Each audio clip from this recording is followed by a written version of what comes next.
Good evening. Name is Roberto. I stay in South Africa, Port Elizabeth. Day 5 of the lockdown. I think I'm pretty tired of sitting at home. And the reason is quite simple. I love the gym. And I love meeting people. So right now, those two facets in my life is not available. Now it's maybe one can have your own gym home. But getting down is not always that easy. Gymming on your own is not always that comfortable. The gym itself, the place where I go to gym, I become motivated and I become interested. You kind of have your own community or your own family there, whatever. But the reality of the matter is that home sweet home. I'm sure most of us is a little bit tired of being at home, but maybe it's a good time to really recuperate. Maybe it's a good time to really sit down and look at our values. Yes, and I know there's many people that's working hard online. Life still goes on, yes. But we need to reflect and maybe stop living selfish lives. Maybe we really have to think of those that's not in a better financial position. Or right, there are those that don't actually have an income right now. There are many that's unemployed. Let's give a thought for them. There's many that are homeless. And they have to find places, or places must be made so that they can be indoors. So that is one of the many things, or that is a few of the things that is probably a big problem for many people. I think on the vendors that make their daily living by being on the street and selling their products. Just the normal businessman that runs his own business. So yes, it's quite difficult. Yeah, we need to consider those, or think about those people. Yes, maybe some of us got a plan B and a plan C. Well and good. But the reality of the matter is, what does the future hold? In 1918, there was a thing they called the Spanish flu. I don't know why everything is called the flu. But anyway, 50 million people died. And right then, people didn't understand, or shall I say, the scientists at that time was not probably in the labs we have today. Technology wasn't up to date, was not first world technology. So the exposed people was inexperienced. But funny enough, we still get viruses still happening. And yet we find that we don't have the answers. Pharmaceutical companies grow and grow. They become big conglomerates, multi-billionaires. But yet people don't get any better. So the question I have to ask, what is the purpose that these huge pharmaceutical companies what use are they really? Because you don't want the sick race. You want healthy people. And right now, we have a problem with all the technology in the world. Now we understand this coronavirus is one of many. So, don't viruses have all the same nature? Won't there be connecting components? I mean, I find it very strange. I'm not a scientist, I'm not a doctor. Just my opinion. That this virus, and I said it last time, has a mind of its own. If we look at it, it started in China. And I don't say the virus started there. People started getting sick in China, or that one city in China. Then it moved, and slowly now it's making itself, I think, to South America. What amazes me, this virus spreads so quick.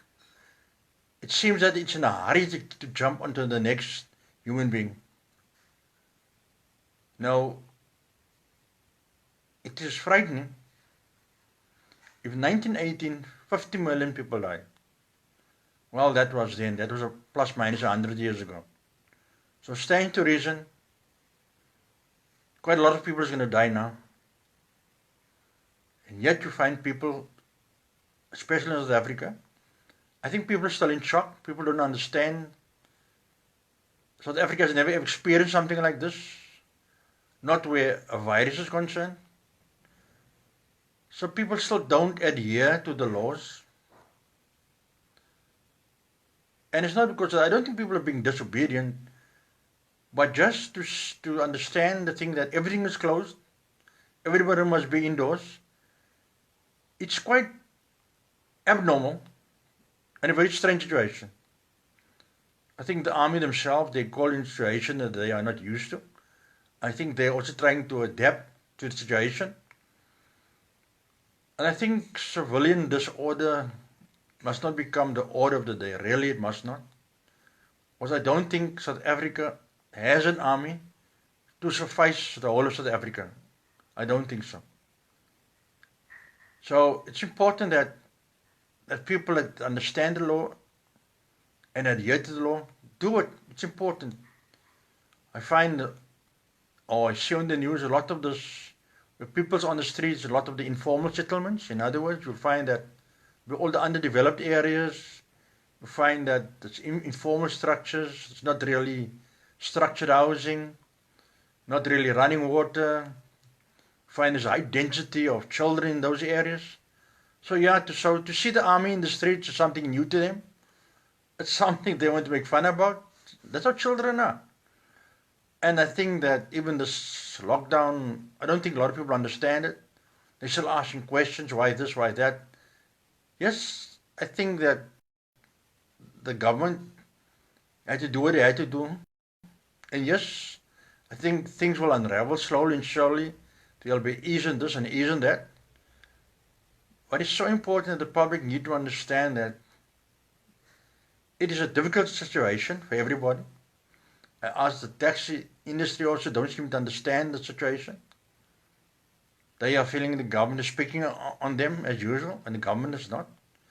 I think the norms is important because if this disease or this virus spreads like wildfire, there will not be enough hospitals. I don't think there is enough hospitals, let alone beds and ventilators, if people start really getting sick. Right now we're kind of touching on the thousands.